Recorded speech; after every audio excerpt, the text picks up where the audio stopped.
Good day to all respected employers in Romania. I am Rosemary Saludis Vicente, 41 years old, married. I have 5 children, 4 boys and 1 girl, ages 23, 21, 19, 12, and 8 years old. My father's name is Herculano Saludis. My mother's name is Rosalinda Saludis. I have 4 brothers and I am fourth and only girl of them.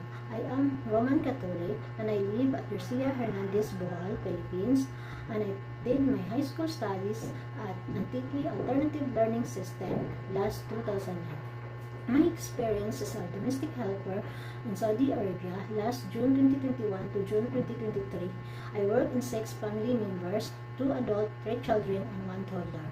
My duties are taking care of children and toddler, cooking foods, washing dishes, laundry, ironing, cleaning the house, and car washing.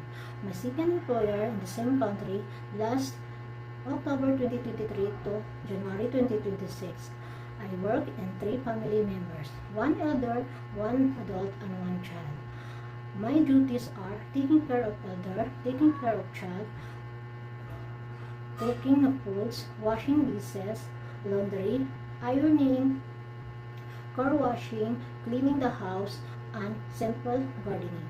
I want to work in Romania because I want to earn a high salary to help my family here in Philippines and to support my children for their studies and to provide for daily needs of their foods and other expenses. To all respected employers in Romania, please choose me as your domestic helper, and I will promise that I will do my duties and responsibilities, and I will follow your rules and regulations. Thank you and God bless.